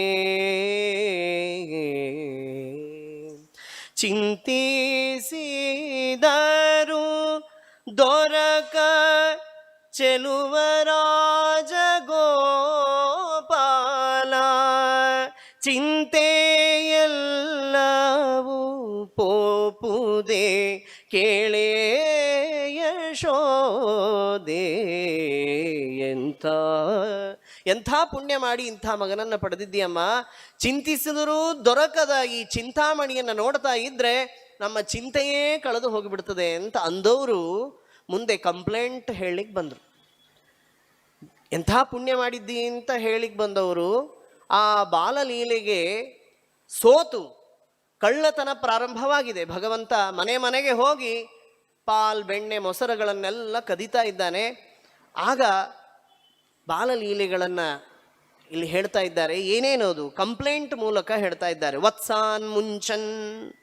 ವತ್ಸಾನ್ ಮುಂಚನ್ ಕ್ವಚಿದ್ ಅಸಮಯಾನ್. ನೋಡಮ್ಮ ಯಶೋದೆ ಒಬ್ಳು ಬಂದ್ಲು. ಏ ಯಶೋದೆ ಬಾಯಿಲಿ, ನಿನ್ನ ಮಗ ಏನು ಮಾಡ್ತಾನೆ ಗೊತ್ತೇನು? ನಾವು 8 ಗಂಟೆಗೆ ಹಾಲು ಕರ್ಕೊಳ್ಬೇಕು ಅಂತ ನಾವು ಹೋದರೆ ಇವನು ಮುಂಚೆಯೇ 6 ಗಂಟೆಗೆ ಕರುಗಳನ್ನು ಬಿಟ್ಬಿಡ್ತಾನೆ. ಆ ಕರುಗಳೆಲ್ಲ ಹಾಲು ಕುಡ್ಕೊಂಡು ನಾವು ಹಾಲು ಕರೆಯುವಾಗ ಹಾಲೇ ಇರೋದಿಲ್ಲ ಅಂತ ಹೇಳ್ತಾನೆ. ಆಗ ಅವಳಂತಾಳೆ ಯಶೋದೆ, ಅಲ್ಲ ನೀವು ಬೈಬಾರ್ದೇನೆ ಅವನಿಗೆ, ಸ್ವಲ್ಪ ಸಿಟ್ಟು ಮಾಡಿ ಅಂತಂದರೆ ನಮ್ಮ ಸಿಟ್ಟಿಗೆ ಅವನು ಏನು ಟೆನ್ಷನ್ನೇ ತಗೊಳ್ಳೋದಿಲ್ಲ. ಕ್ರೋಶ ಸಂಜಾತ ಹಾಸಹ, ನಕ್ಕು ಬಿಡ್ತಾನೆ. ಅದು ಇನ್ನಿಷ್ಟು ನಮಗೆ ಉರಿಯುವಂತೆ ಮಾಡುತ್ತೆ. ಯಾವಾಗಲೂ ಎದುರು ಇರುವವರಿಗೆ ನಾವು ಮಾಡಿದ ಸಿಟ್ಟಿನಿಂದ ಅವ್ರಿಗೇನಾದರೂ ಬಾಧೆ ಆಗಬೇಕು, ಆಗ ಮಾತ್ರ ನಮಗೆ ಸಮಾಧಾನ ಆಗುತ್ತೆ ಸಿಟ್ಟು ಮಾಡೋವರಿಗೆ. ಆದರೆ ಇಲ್ಲಿ ಯಾರು ಸಿಟ್ಟಿಗೆ ಎದ್ದಿರ್ತಾರೋ ಅವರ ಸಿಟ್ಟಿಗೆ ಏನು ಪ್ರತಿಕ್ರಿಯೆಯೇ ಕೊಡೋದೇ ಇರುವಂತಹ ಭಗವಂತ ಸ್ಮಿತ ಮನಾಕುಲ ಮುತ್ತರ ಮಾತನೋತಂತ ಹೇಳಿದ ಹಾಗೆ ಆ ನಗು ಮುಖದಿಂದಲೇ ಅವರ ಆ ಸಿಟ್ಟನ್ನು ಕಡಿಮೆ ಮಾಡಿಬಿಡ್ತಿದ್ದಂತೆ. ಮುಂದೆ ಮತ್ತೇನು ಮಾಡ್ತಾನೆ ಅಂತಂದು ಕೇಳಿದರೆ, ಕಲ್ಪಿತೈ ಸ್ಥೇಯ ಯೋಗೈ ಸ್ಥೇಯಂ ದಧಿಪಯ ಸ್ವಾದು ಚೇತ್ ಅತ್ತಿ ನಚೇತ್ ಭಾಂಡಂ ಚಿನತ್ತಿ. ಚೆನ್ನಾಗಿದ್ರೆ ತಿಂತಿದ್ದ, ಇಲ್ಲ ಅಂದರೆ ಭಾಂಡವನ್ನೇ ಒಡೆದು ಬಿಡ್ತಾನೆ ಅಂತ ಒಬ್ಬಳು ಹೇಳಿದ್ಲು. ಅಲ್ಲ, ಒಬ್ಬನು ತಾನೆ, ಚಿಕ್ಕ ಮಗು ತಾನೆ, ಎಷ್ಟು ಖರ್ಚಾಗಬೇಕು ನಿಮ್ಮ ಮನೆಯಲ್ಲೇ? ಇದು ಬೆಣ್ಣೆ ಎಷ್ಟು ತಗೊಳ್ತಾನೆ? ಆ ಪುಟ್ಟ ಕೈಯಲ್ಲಿ ಇಷ್ಟು ಬೆಣ್ಣೆ, ಅದಕ್ಕೆ ಯಾಕೆ ಅಷ್ಟು ಮಾಡ್ತೀರಿ ಅಂತಂದರೆ, ಅಯ್ಯೋ ಅವನು ತಿನ್ನೋದಲ್ಲಮ್ಮ, ಎಲ್ಲ ಗೋಪಾಲಕರನ್ನು ಕರ್ಕೊಂಡು ಬರ್ತಾನೆ, ಅವರಿಗೆಲ್ಲ ದಾನ ಮಾಡ್ತಾನೆ. ಮರ್ಕಾನ್ ಭೋಕ್ಷನ್, ಮಂಗಗಳಿಗೂ ಕೊಡ್ತಾನೆ, ಎಲ್ಲ ಬೆಕ್ಕುಗಳಿಗೆ ಕೊಡ್ತಾನೆ. ಅದಕ್ಕೆ ನಮಗೆ ಮನೆಯಲ್ಲಿ ಬೆಣ್ಣೆ ಇಲ್ಲ, ಹಾಲಿಲ್ಲ, ಮೊಸರಿಲ್ಲ ಅಂತ. ಇಲ್ಲ ನೀವೇನು ಮಾಡಿ, ದ್ರವ್ಯವನ್ನೇ ಇಡಬೇಡಿ, ಸುಮ್ಮನೆ ಬರೀ ಗಡಿಗೆಯನ್ನು ಇಟ್ಬಿಡಿ ಅಂತ ಯಶೋದೆ ಹೇಳಿದ್ಲಂತೆ. ಅದಕ್ಕೆ ಅಯ್ಯೋ ಹಾಗೆಲ್ಲ ಮಾಡಿದರೆ, ನಾವು ಒಂದ್ಸಲ ಹಂಗೆ ಮಾಡಿದರೆ ಕೋಲು ತಗೊಂಡು ಆ ಬರೀ ಗಡಿಗೆಗಳನ್ನೆಲ್ಲ ಒಡೆದು ಹಾಕಿಬಿಟ್ಟಿದ್ದಾನೆ, ಅದು ನಮಗೆ ವೇಸ್ಟ್ ಆಗಿದೆ. ಇಲ್ಲ ಕತ್ತಲು ಮನೆಯಲ್ಲಿ ಇಟ್ಬಿಡಿ, ಅವನಿಗೆ ಗೊತ್ತಾಗೋದಿಲ್ಲ ಅಂದರೆ, ಏನಮ್ಮ ನಿನ್ನ ಮಗ ಏನಂತ ತಿಳ್ಕೊಂಡಿದ್ದೀಯಾ? ಚಕ್ಷೋ ಸೂರ್ಯೋ ಅಜಾಯತ, ನಿನ್ನ ಮಗನ ಕಣ್ಣಲ್ಲಿ ಏನಾದರೂ ಸೂರ್ಯಚಂದ್ರರಿದ್ದಾರೇನೋ? ಕತ್ತಲು ಮನೆಯಲ್ಲಿರುವಂತಹ ಬೆಣ್ಣೆಯನ್ನು ಕೂಡ ಕಂಡು ಹಿಡಿದು ಅವನು ತಿಂದುಬಿಡ್ತಾನೆ. ಸ್ವಾಂಗಮರ್ಥ ಪ್ರದೀಪಂ, ತನ್ನ ಆ ಸ್ವರೂಪಭೂತವಾದ ಆ ಒಂದು ಪ್ರಕಾಶದಿಂದಲೇ ಆ ಕತ್ತಲೆಯಲ್ಲಿ ಇಟ್ಟಂತಹದ್ದನ್ನು ಕಂಡು ಹಿಡಿಯುವ ಸಾಮರ್ಥ್ಯ ಭಗವಂತನದು. ಅಷ್ಟೇ ಅಲ್ಲ, ಒಬ್ಬಳು ಹೇಳ್ತಾಳೆ, ನೋಡು ನಿನ್ನ ಮಗ ಬಂದ, ಹೇಗೆ ಬರ್ತಾನೆ? ಏವಂ ಧಾರ್ಷ್ಟ್ಯಾತ್ ವಿಶತಿ, ಏನು ತನ್ನದೇ ಮನೆ ಎನ್ನುವ ಹಾಗೆ ಬಂದು ಬಿಡ್ತಾನೆ. ಒಂದು ಸಲ ಬೆಣ್ಣೆಯಲ್ಲಿ ಕೈ ಹಾಕಿದ, ನಾನು ಗಟ್ಟಿಯಾಗಿ ಹಿಡಿದು ಕೇಳಿದೆ ಅವನನ್ನು, ಯಾಕೋ ಕೃಷ್ಣ ಏನಿದು, ಯಾಕೆ ಕೈ ಹಾಕ್ತಾ ಇದ್ದಿ? ಅವನಂದ, ಇದು ನಿಮ್ಮ ಮನೆ ಏನು, ನನಗೆ ಗೊತ್ತೇ ಇಲ್ಲ ಅಂತ ಪಾರಾಗಿ ಬಿಟ್ನಂತೆ. ಮನ್ಮಂದಿರ ಶಂಕೆಯ ಅಂತ ವಾದಿರಾಜರು ಹೇಳ್ತಾರೆ. ಇನ್ನೊಂದು ಕಡೆಗೆ, ಹೌದು ನಿನ್ನದೇ ಮನೆ ಅಂತ ತಿಳ್ಕೊಂಡ್ರು ಬೆಣ್ಣೆಗೆ ಯಾಕೆ ಕೈ ಹಾಕಿದಿ ಅಂದರೆ, ಇಲ್ಲ ನೋಡು ಈ ಬೆಣ್ಣೆ ಬಹಳ ಕೋಮಲ, ಎಷ್ಟು ಕೋಮಲ ಇದೆ ಅಂದರೆ ಭಾರೀ ಕೋಮಲ, ಅದು ನಿನ್ನಂಥ ಕಠೋರ ಹೃದಯದ ಸ್ತ್ರೀಯ ಮನೆಯಲ್ಲಿ ಇರೋದು ಯೋಗ್ಯ ಅಲ್ಲ. ನೋಡು ನನ್ನ ಕೈಗಳು ಎಷ್ಟು ಮೃದು ಇದೆ, ಹೀಗಾಗಿ ಆ ಮೃದುವಾದ ಕೋಮಲವಾದ ನವನೀತ ನನ್ನ ಕೈಯಲ್ಲಿದ್ದರೆ ಚಂದ ಅಂತ ತಾನು ಸ್ವೀಕಾರ ಮಾಡಿದಂತೆ. ಅದಕ್ಕೆ ಅವಳು ಅಂದ್ಲಂತೆ, ಏನಪ್ಪ ನಿನ್ನ ಅವಯವಗಳು, ನಿನ್ನ ಪಾದಗಳು ಕೋಮಲನ, ಕೈಗಳು ಕೋಮಲನ, ಒಂದು ಸ್ಪರ್ಶದಿಂದಲೇ ಶಕಟಾಸುರ ಆ ಬಂಡಿ ಸಮೇತ ಮುರಿದು ಹೋದ, ಏನು ನೀನು ಕೋಮಲ ಅಂತ ಅನ್ಕೋತಾ ಇದ್ದೀಯಾ ಅಂದರೆ, ಕೃಷ್ಣ ಸೋಲಿಲ್ಲ, ಅವು ಮೃದುವೇ ಆಗಿತ್ತು, ಆದರೆ ನಾನು ಚಿಕ್ಕವನಿರುವಾಗ ನನ್ನನ್ನು ಆಟ ಆಡಿಸ್ಬೇಕು ಅಂತ ಹೇಳಿ ನಿನ್ನ ಎದೆಯ ಮೇಲೆ ನನ್ನ ಪಾದಗಳನ್ನು ಇಟ್ಟು ಆಡಿಸಿ ಆ ನಿನ್ನ ಕಠೋರ ಹೃದಯದ ಸ್ಪರ್ಶದಿಂದ ನನ್ನ ಕೋಮಲ ಪಾದಗಳಿಗೂ ಕೂಡ ಕಾಠಿಣ್ಯ ಬಂದಿದೆ ಅಂತ ಹೇಳಿ ಅವಳನ್ನು ಸೋಲಿಸಿ ಹೋಗಿಬಿಡ್ತಾನೆ ಅಂತ. ಹೀಗೆ ಸೋತಂತಹ ಎಲ್ಲ ಸುಸ್ತಾದಂತಹ ಗೋಪಿಕಾ ಸ್ತ್ರೀಯರು ಕಂಪ್ಲೇಂಟ್ ಹೇಳ್ತಾ ಇದ್ದರೆ ಅದನ್ನು ದಾಸರು ಸಂಗ್ರಹ ಮಾಡ್ತಾರೆ. ಒಬ್ಬಳು ಬಂದ್ಲಂತೆ, ಏನು ಅಂದರೆ, ಅಗ್ನ್ಯೋದಕ ತಂದು ಜಗುಲಿ ಮೇಲಿಟ್ಟರೆ ವೆಗ್ಗಳದಲ್ಲಿ ಕುಡಿವಾ. ಒಬ್ಬಳು ಹೇಳಿದ್ಲು. ಇನ್ನೊಬ್ಳು ಬಂದ್ಲು, ದೇವರ ಪೆಟ್ಟಿಗೆ ತೆಗೆದು ಸಾಲಿಗ್ರಾಮ 1000 ನುಂಗುವನೇ. ಇನ್ನೊಬ್ಳು ಬಂದು ಹೇಳಿದ್ಲು, ಅಟ್ಟಡಗೆಯನೆಲ್ಲವೂ ಉಚ್ಚಿಷ್ಟವ ಮಾಡಿ ಒಷ್ಟು ಬಳಿದುಂಬನೇ. ನಾವು ಮಾಡಿಟ್ಟ ಅಡಿಗೆಯನ್ನೆಲ್ಲ ತಾನೇ ಬಳಿದು ತಿಂದು ಹೋಗ್ಬಿಡ್ತಾನೆ, ಉಂಡು ಹೋಗ್ಬಿಡ್ತಾನೆ. ಇನ್ನೊಬ್ಳಂದ್ಲು, ಅಚ್ಚ ಪಾಲ್ಮೊಸರು ನವನೀತ ಮಜ್ಜಿಗೆ ರಚ್ಚೆ ಮಾಡಿ ಕುಡಿವಾ. ಅಚ್ಚ ಪುರಂದರ ವಿಠಲರಾಯನ ಇಚ್ಛೆಯಿಂದಲಿ ನಿನ್ನ ಮನೆಗೆ ಕರೆದುಕೊಳ್ಳೆ. ಸೈರಿಸಲಾರೆವೆ ಗೋಪಿ ನಿನ್ನ ಮಗನ ಲೂಟಿ ಏನೆಂದು ಪೇಳಲಮ್ಮ. ವಾಸುದೇವನು ಬಂದು ವಾಸವ ಸೆಳಕೊಂಡು ಮೋಸ ಮಾಡಿ ಹೋದ ಇತ್ಯಾದಿಯಾಗಿ ದಾಸರೆಲ್ಲ ಸಂಗ್ರಹ ಮಾಡ್ತಾರೆ. ಒಬ್ಬೊಬ್ಬರು ಒಂದೊಂದು ಕಂಪ್ಲೇಂಟ್ ಹೇಳಿದರೆ ಮೊದಲಿಗೆ ನಂಬಿಕೆ ಬರಲಿಲ್ಲಂತೆ ಗೋಪಿಕಾ ಇವಳಿಗೆ ಯಶೋದೆಗೆ. ಅವಳು ಅಂತಾಳಂತೆ, ದೂರು ಮಾಡುವರೇನೆ, ದೂರು ಮಾಡುವರೇನೆ ರಂಗಯ್ಯನ, ದೂರು ಮಾಡುವರೇನೆ, ದೂರು ಮಾಡುವರೇನೆ ಚಾರು ಮಂದಿಯೊಳಗೆ 3 ಲೋಕಕ್ಕೆ ಮುದ್ದು ತೋರೋ ರಂಗಯ್ಯನ, ದೂರು ಮಾಡುವರೇನೆ. ದೂರು ಮಾಡ್ತೀರಾ, ಕಂಪ್ಲೇಂಟ್ ಹೇಳ್ತೀರಾ ಅಂತ ಹೇಳಿ ಬೈದು ಕಳಿಸಿಬಿಡ್ತಾಳೆ. ಆದರೆ ಒಂದು ಸಲ ಅವಳಿಗೂ ಅನುಭವ ಆಗುತ್ತಂತೆ. ಆಗ ನಿಜ ಅಂತ ಹೇಳಿ ಮಗನನ್ನ ಬೈತಾ ಇದ್ದಾಳೆ. ಏನು ಅಂದರೆ, ಕೇಳಿದೆ ನಿನ್ನಯ ಸುದ್ದಿ ಕೇಳಿದೆ. ಖರೆ ಹೇಳಿದ್ರು ನೋಡವರು, ಎಲ್ಲ ಗೋಪಿಕಾ ಸ್ತ್ರೀಯರು ಕಂಪ್ಲೇಂಟ್ ಮಾಡಿದ್ದು ಖರೆ ಇದೆ. ನೀರೊಳು ಮುಳುಗುವೆಯಂತೆ, ಏನೋ ನೀರಿನೊಳಗೆ ಮುಳುಗ್ತೀಯಂತೆ. ದೊಡ್ಡ ಭಾರ ಬೆನ್ನೊಳು ಪೊತ್ತೆಯಂತೆ, ಗಡ್ಡೆ ಬೇರು ಗೆಣಸು ಬೆದ್ದೆಯಂತೆ. ಆಹ 3 ತರಳನ ಮಾತಿಗೆ ಘೋರ ದಾನವನ ಸಂಹಾರ ಮಾಡಿದೆಯಂತೆ ಕೇಳಿದೆ. ನೋಡಿ, ಆ ದಶಾವತಾರಗಳನ್ನು ದಾಸರು ಕಂಪ್ಲೇಂಟ್ ಮೂಲಕ ಆ ರೂಪದಲ್ಲಿ ಹೇಳ್ತಾರೆ. ನಾರಿ ಒಬ್ಬಳ ಪೊರೆದೆಯಂತೆ, ಹೆತ್ತ ನಾರಿಯಳನು ಕೊಂದೆಯಂತೆ. ನಿನ್ನ ನಾರಿ ಚೋರನ ಕೊಂದೆಯಂತೆ. ನಿನ್ನ ನಾರಿ ಸೀತೆಯನ್ನ ಅಪಹಾರ ಮಾಡಿದ ಆ ರಾವಣನನ್ನ ಕೊಂದೆಯಂತೆ. ಊರ ನಾರಿ, ಆಹಾ ಊರ ನಾರಿಯರ ಸೂರೆಗೊಳ್ಳುತ್ತ ಪರ ನಾರಿಯರ ಅಭಿಮಾನ ಗಾರು ಮಾಡಿದೆಯಂತೆ ಕೇಳಿದೆ. ಸುದ್ದಿಯನು ಕೇಳಿದೆ. ಹೀಗೆ ದಶಾವತಾರ. ಕೊನೆಗೆ ಅವಳಿಗೆ ಸಾಕಾಗಿ ಹೋಯ್ತಂತೆ. ಹೇಳ್ತಾಳೆ,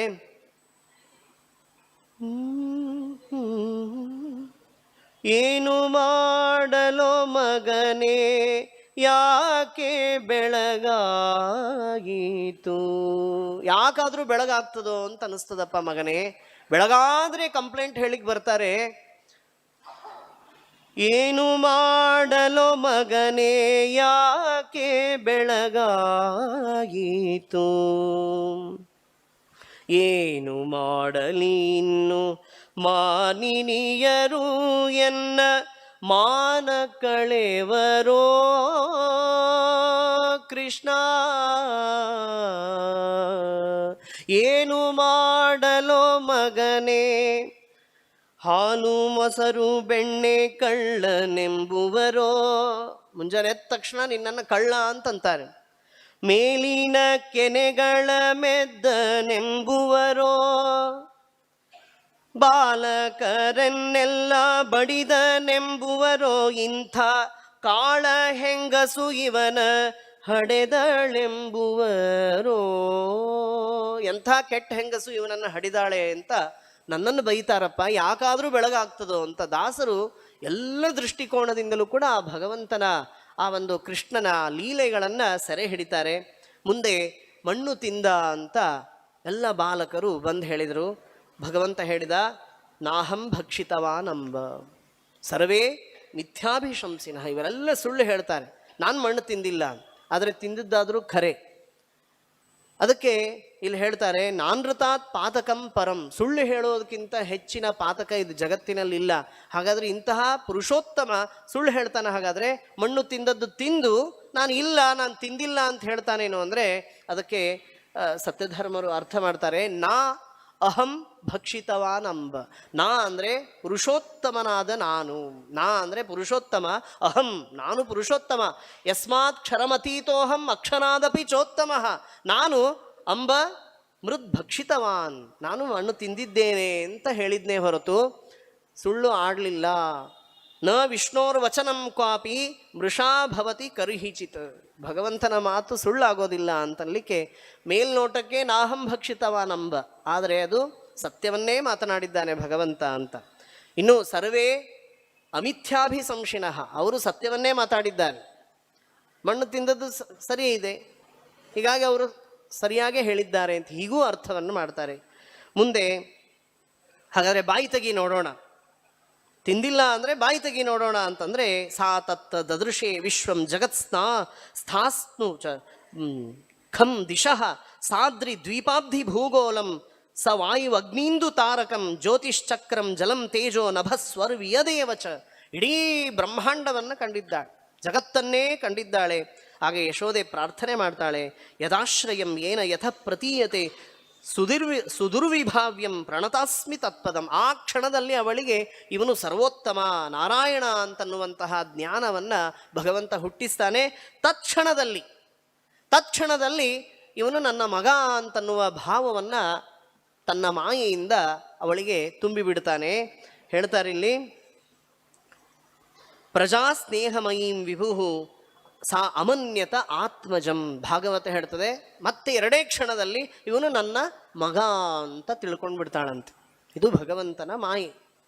ಅದಕ್ಕಾಗಿ ಹೇಳ್ತಾರೆ ಇದೇ ಮಾತನ್ನ, ಸಾ ಅಮನ್ಯತ ಆತ್ಮಜಂ, ಮಗನೆಂದಾಡಿಸಿದಳು. ಮಗನೆಂದಾಡಿಸಿದಳು ಜಗದುದರನ್ನ.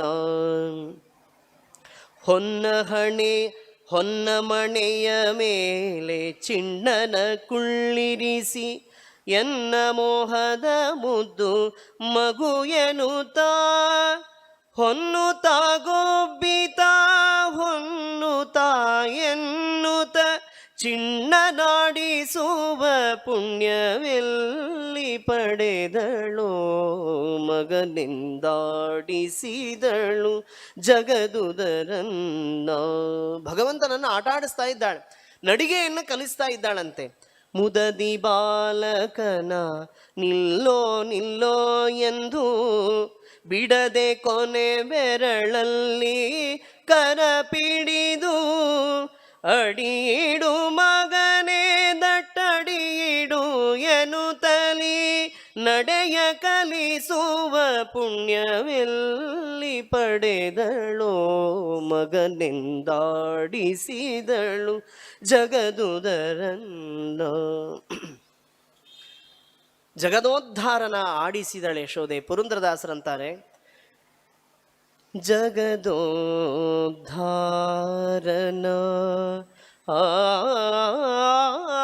ಆಡಿಸಿದಳೆ ಯಶೋದೆ. ಜಗದೋದ್ಧಾರನ ಅಣೋರಣೀಯಾನ್ ಮಹತೋ ಮಹೀಯಾನ್. ಅಣೋರಣೀಯನ ಮಹತೋ ಮಹೀಯನ ಸುಗುಣ ಮಾಣಿಕ್ಯನ ಅಂತ. ಮುಂದೆ ಇದೇ ಮಾತನ್ನ, ಏನು ಆ ಭಾಗ್ಯ ಮಾಡಿದ್ಲು, ಎಂಥ ಪುಣ್ಯ ಮಾಡಿದ್ರು ಇವರು ನಂದ ಯಶೋದೆ ಅಂತ ಸ್ವಯಂ ಪರೀಕ್ಷಿತ ರಾಜ ಶುಕಾಚಾರ್ಯರಿಗೆ ಕೇಳ್ತಾನೆ. ನಂದಃ ಕಿಂ ಅಕರೋತ್ ಬ್ರಹ್ಮನ್ ಶ್ರೇಯ ಏವಂ ಮಹೋದಯಂ ಯಶೋದಾಚ ಮಹಾಭಾಗ ಪಪೋಯಸ್ಯ ಸ್ತನಂ ಹರಿಹಿ. ಯಶೋದೆ ಏನು ಪುಣ್ಯ ಮಾಡಿದ್ಲು? ಇದೇ ಮಾತನ್ನ ದಾಸರಂತಾರೆ, ಯಾವ ಯಶೋದೆಯ ಎದೆ ಹಾಲನ್ನು ಭಗವಂತ ಕುಡಿತಾನೆ ಅಂದರೆ ಅವಳಿಗೆ ಎಂಥ ಪುಣ್ಯ ಇರಬೇಕು, ಏನು ಸುಕೃತ ಮಾಡಿದ್ಲು, ಏನು ಸುಕೃತವ ಮಾಡಿದಳು ಯಶೋದೆ. ಶ್ರೀನಿಧಿ ಕೃಷ್ಣನ್ನ ಕರೆದೆತ್ತಿ ಮುದ್ದಿಪಳಂತೆ. ಎಂಥ ಪುಣ್ಯ ಮಾಡಿದ್ಲು ಹೇಳ್ತಾರೆ. ಗಂಗಾ ಜನಕಗೆ ಗಡಿಗೆ ನೀರೆನೆವಳಂತೆ.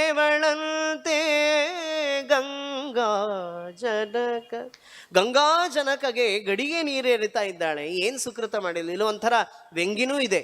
ಏನು ಸುಕೃತ ಮಾಡಿದ್ದಾಳೆ, ಏನು ಪುಣ್ಯ ಮಾಡಿಲ್ಲ ಅಂತ ಒಂದರ್ಥ ಅಲ್ಲ. ಗಂಗಾ ಜನಕಗೆ ಕರ್ಕೊಂಡು ಬಂದು ನನ್ನ ಮಗ ಅಂತ ತಿಳ್ಕೊಂಡು ಗಡಿಗೆಯಲ್ಲಿ ನೀರು ಹಾಕ್ತಾಳೆ ಅಂದರೆ ಅದೇನು ಪುಣ್ಯನ ಅಂತೂ ಒಂದರ್ಥದಲ್ಲಿ.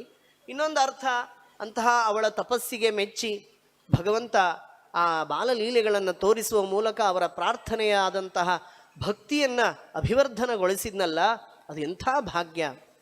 ಅದಕ್ಕೆ ಇನ್ನೊಂದು ಕಡೆ ದಾಸರು ಹೇಳ್ತಾರೆ, ಗೋಪಿಯ ಭಾಗ್ಯವಿದು, ಗೋಪಿಯ ಭಾಗ್ಯವಿದು, ಶ್ರೀಪತಿತ ಶಿಶು ರೂಪಿನಲ್ಲಿರುವುದು, ಗೋಪಿಯ ಭಾಗ್ಯವಿದು.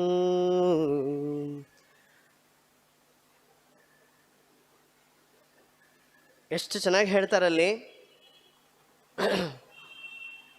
ನಿತ್ಯ ನಿರ್ಮಲನಿಗೆ ನೀರನೆರೆದು ತಂದೆತ್ತಿ ತೊಡೆಯೊಳಿಟ್ಟು ಮೊಲೆಯೂಡಿ ಮುತ್ತು ಕೊಟ್ಟು ಬಹು ವಿಧದಿಂದಲಾಡಿಸಿ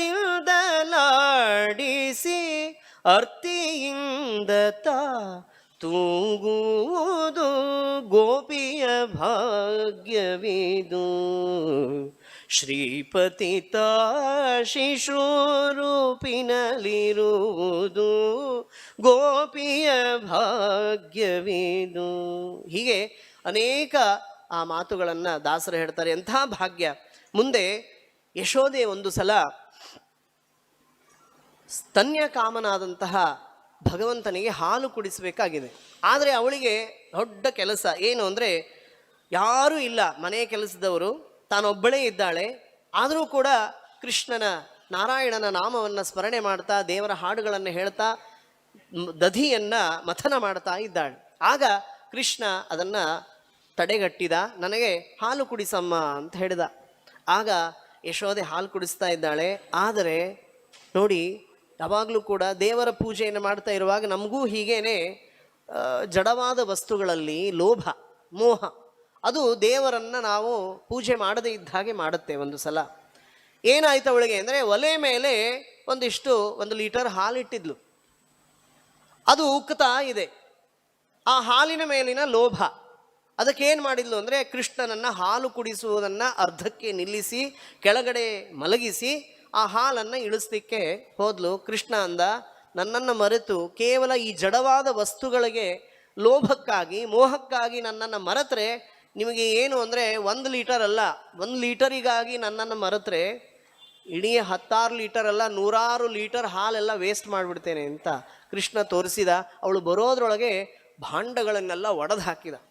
ಎಲ್ಲ ಕೆನೆ ಮೊಸರು ಎಲ್ಲ ನೆಲ ಪಾಲಾಗಿ ಹೋಗಿದೆ, ಭೂಮಿ ಪಾಲಾಗಿ ಹೋಗಿದೆ. ಭಾಂಡಗಳನ್ನು ಒಡಿತಾ ಇದ್ದಾನೆ, ಎಲ್ಲರಿಗೂ ತಾನು ತಿಂತಾ ಇದ್ದಾನೆ, ಎಲ್ಲರಿಗೂ ಕೊಡ್ತಾ ಇದ್ದಾನೆ. ನಾನಾ ವಿಧವಾದಂತಹ ಸ್ಥೇಯ ಉಪಾಯಗಳು, ಪೀಠ ಉಲೂಕಲಗಳ ಮೇಲೆ ನಿಂತು ಅದನ್ನೆಲ್ಲ ಕೆಳಗಡೆ ಇಳಿಸಿ ಎಲ್ಲರಿಗೂ ಕೊಟ್ಟು ಎಲ್ಲ ಮಾಡ್ತಾ ಇರುವಾಗ ಇವಳು ಅದನ್ನು ಇಳಿಸಿ ಬರುವಾಗ ಮನೆಯಲ್ಲೆಲ್ಲ ಹಾಲು ಮೊಸರು ಎಲ್ಲ ವೇಸ್ಟ್ ಆಗಿ ಹೋಗಿದೆ. ನಮಗೂ ಹೀಗೆ ಆಗ್ತಾ ಇರ್ತದೆ. ದೇವರ ಪೂಜೆಗಾಗಿ ನಾವು ಗಡಿಬಿಡಿ ಮಾಡಿ ದೇವರ ಪೂಜೆಯನ್ನು ಮುಗಿಸಿ ಕಟ್ಟಿ ನಮ್ಮದೇನೋ ಒಂದು ಸ್ವಾರ್ಥ ಕಾರ್ಯಕ್ಕೆ ಹೋದ್ವಿ ಅಂದರೆ ಒಂದು 3 ಗಂಟೆ ಕಾಲ ಅಲ್ಲಿ ಏನು ಅಂದರೆ ಬಸ್ ಕೆಟ್ಟು ನಿಂತು ಬಿಡ್ತದೆ. ಆಗಿದೆ ಇಲ್ಲೋ ಹೇಳ್ರಿ ನೋಡೋಣ.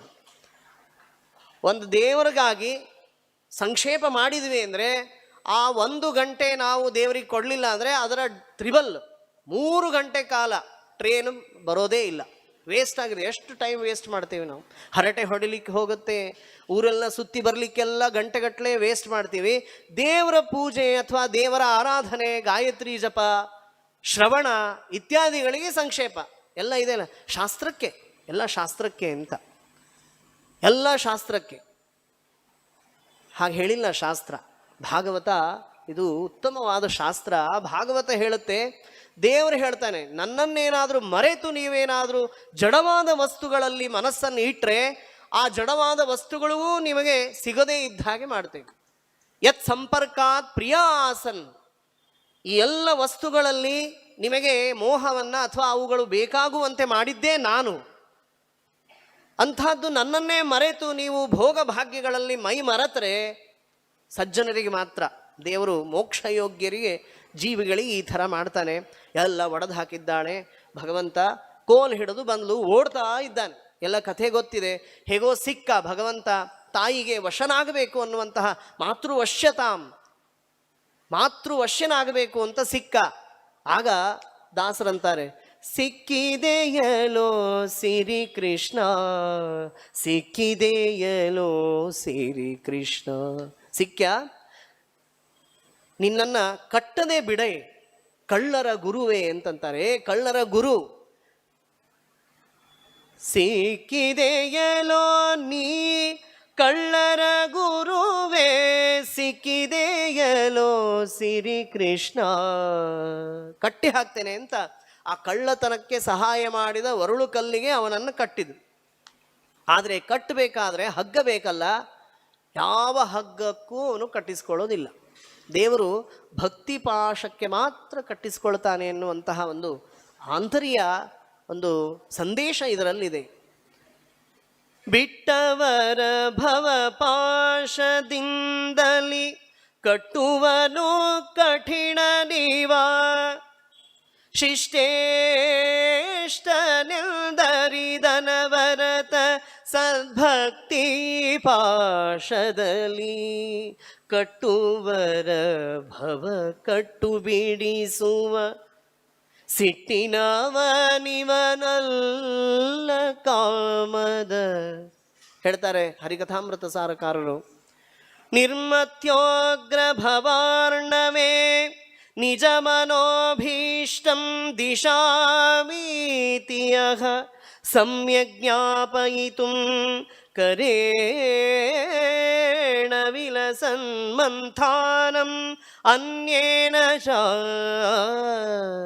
ರಮ್ಯಂ ಧಾಮ ದಧನ್ ಮಹೇಶ ರಜತ ಗ್ರಾಮಶ್ರಿಯೋಲಂಕೃತಿ ಕರ್ಮಂದೀಶ್ವರ ಭಕ್ತಿ ಬಂಧನ ವಶಃ ಪ್ರೀತೋಸ್ತು ಕೃಷ್ಣ ಪ್ರಭು. ಭಕ್ತಿಗೆ ಬಂಧನಕ್ಕೆ ವಶನಾಗ್ತಾನೆ ಅಂತ.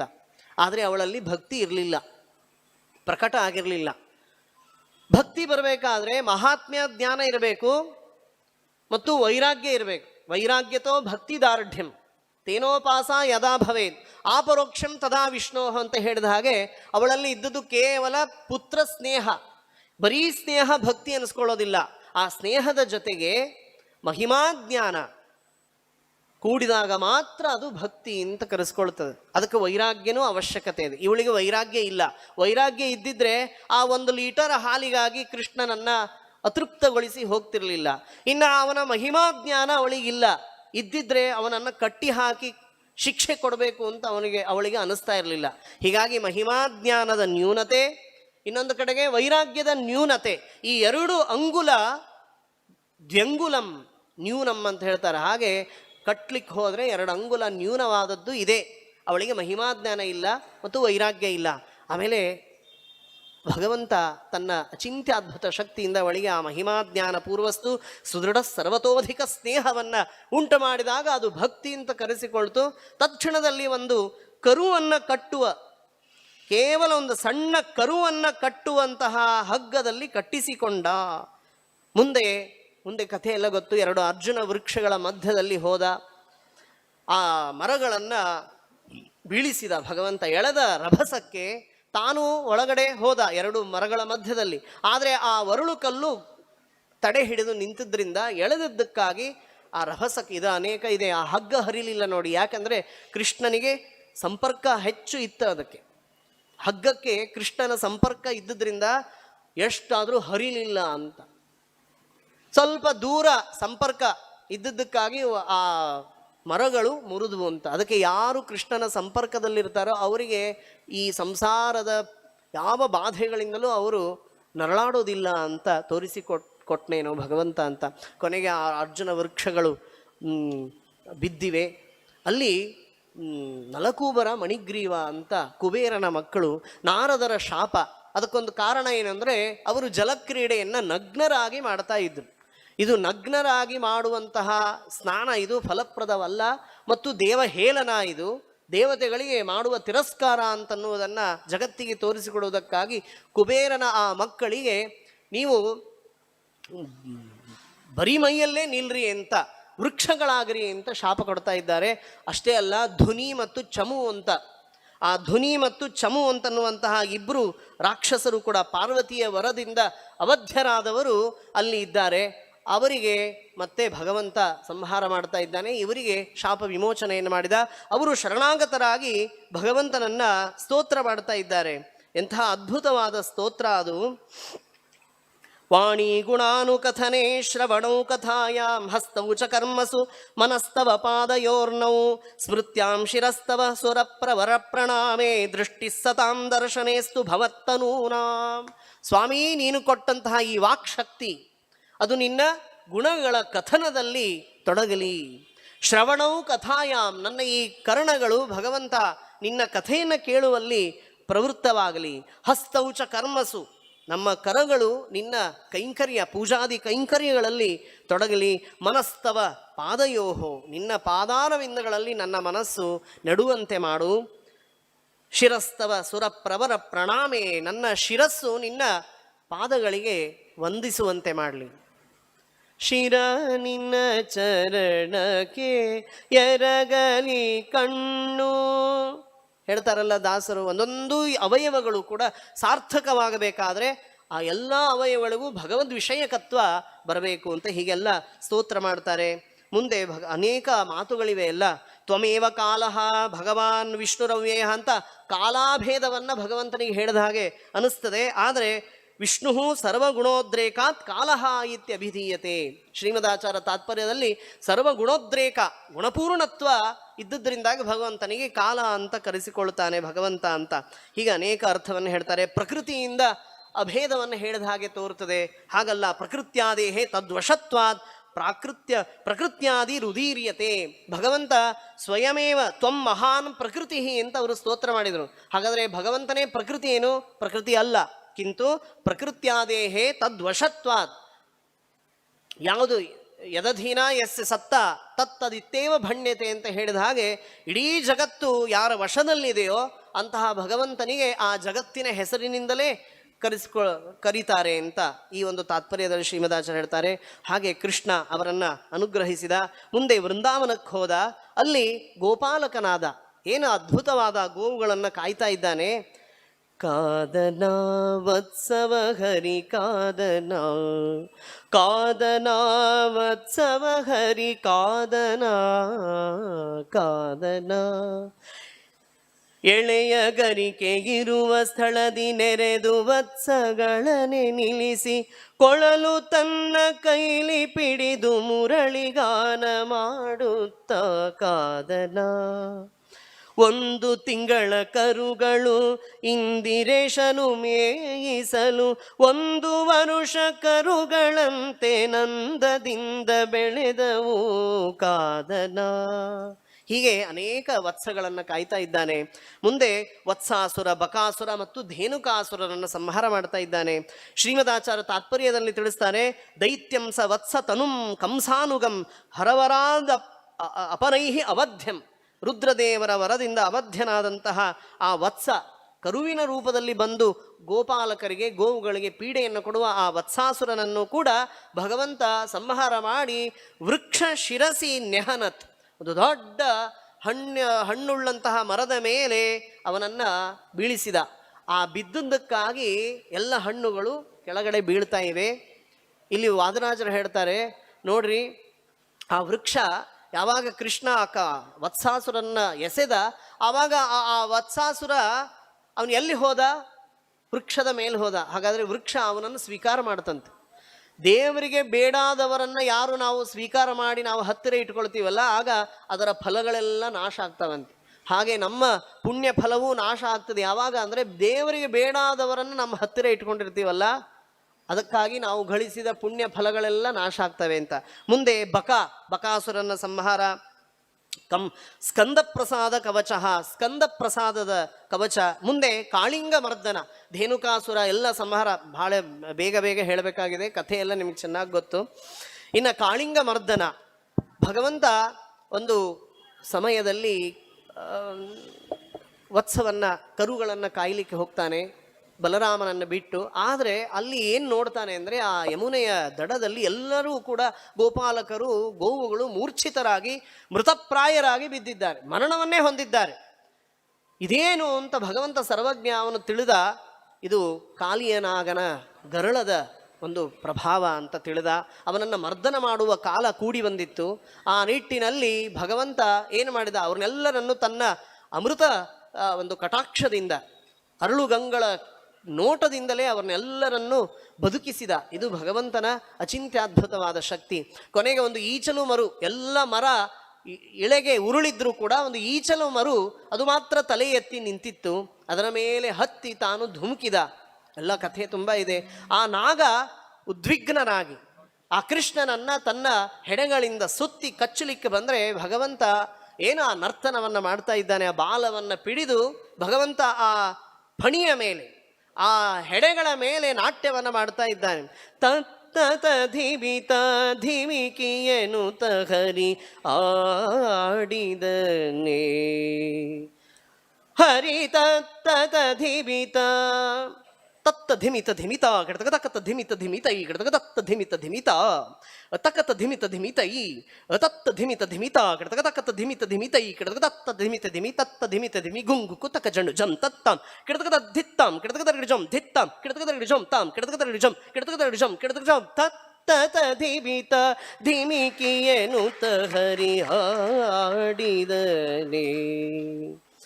ಒಂದೊಂದು ಹೆಡೆ ಅವನನ್ನು ಕಚ್ಚಲಿಕ್ಕೆ ಬರ್ತಾ ಇದ್ರೆ ಅದನ್ನು ಮರ್ದನ ಮಾಡ್ತಾನೆ. ಅದರ ವಿಷವನ್ನು ಹೊರಗಡೆ ಕಾರುವಂತೆ ಮಾಡಿ ಮಾಡಿ ಮಾಡಿ ಅವನನ್ನು ಸುಸ್ತು ಮಾಡಿ ಅವನ ಪಾದದ ಆ ಅಮೃತ ಏನು ಆ ಲಾಂಛನಗಳಿವೆ, ಶಂಖಚಕ್ರಾದಿ ಲಾಂಛನಗಳನ್ನು ಅವನ ಹೆಡೆ ಮೇಲೆ ಒತ್ತಿ ಅವನನ್ನು ರಮಣ ದ್ವೀಪಕ್ಕೆ ಕಳಿಸ್ತಾನೆ.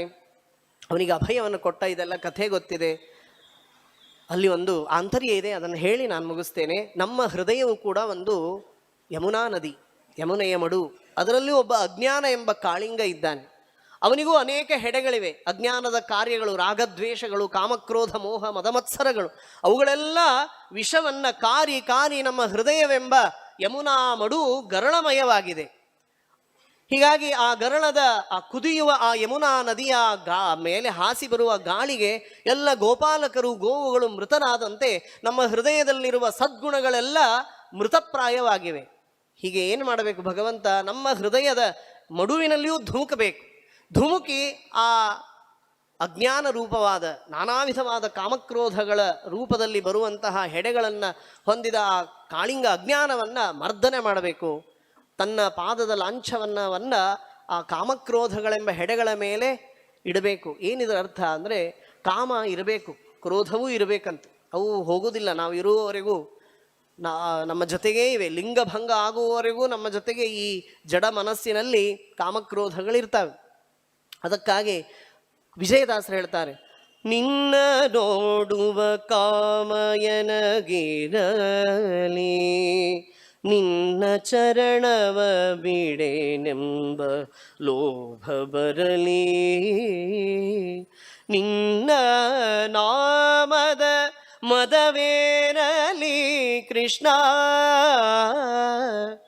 ನಿನ್ನ ನಾಮ ಸ್ಮರಣೆಯ ಮೋಹವೆನಗಿರಲಿ, ನಿನ್ನ ದ್ವೇಷಿಗಳ ಕಂಡೆನಗೆ ಕ್ರೋಧ ಬರಲಿ, ನಿನ್ನವರಂತೆ ನಾನಾಗಲಿಲ್ಲವೆಂಬ ಮತ್ಸರವಿರಲಿ, ನಿನ್ನವನೆನಿಸೋ ಸಂಪೂರ್ಣ ವಿಜಯ ವಿಠಲರೇಯ.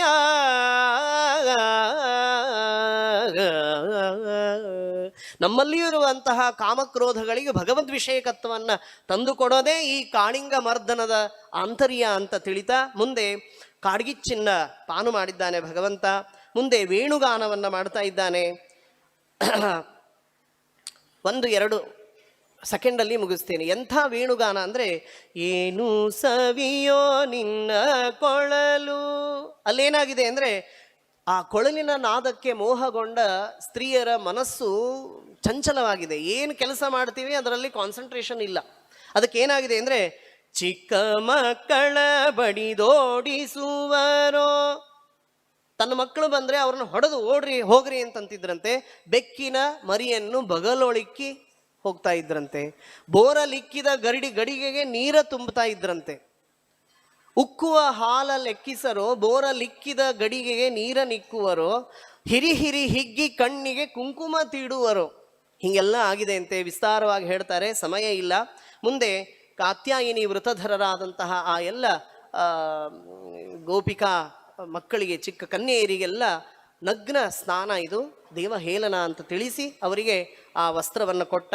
ಮುಂದೆ ಹೀಗೆ ಗೋಪಾಲಕರಿಗೆ ಹಸಿವೆಯಾಗಿದೆ, ಉತ್ತಮವಾದಂತಹ ಋಷಿಪತ್ನಿಯರು ಕೊಟ್ಟಂತಹ ಅನ್ನವನ್ನು ತಾನು ಭುಂಜಿಸಿ ಭಗವಂತ ಅವರಿಗೆ ಅನುಗ್ರಹವನ್ನು ಮಾಡಿದ್ದ.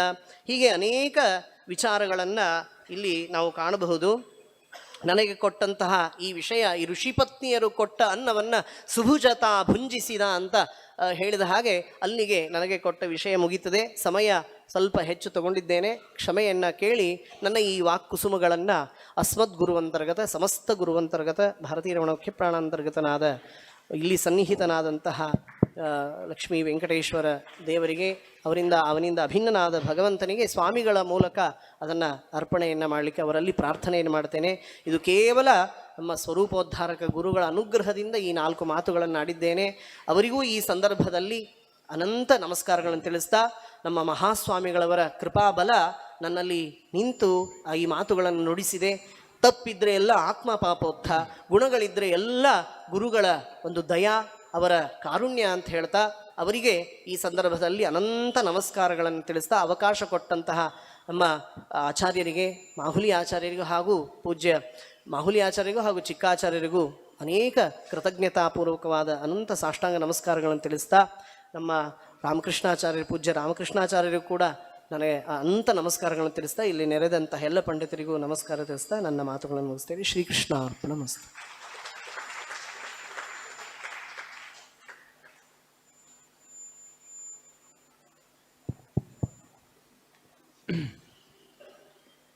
ಶ್ರೀಮದ್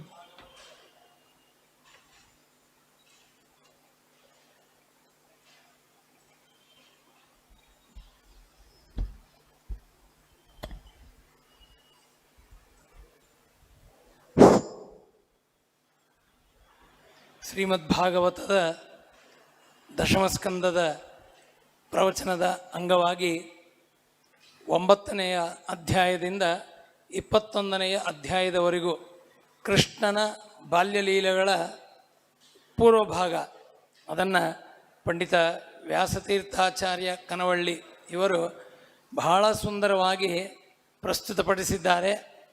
ಉತ್ತಮವಾದಂತಹ ಕಂಠ, ಮೋಹಕವಾಗಿರತಕ್ಕಂತಹ ಕಂಠ, ಸಂಗೀತ.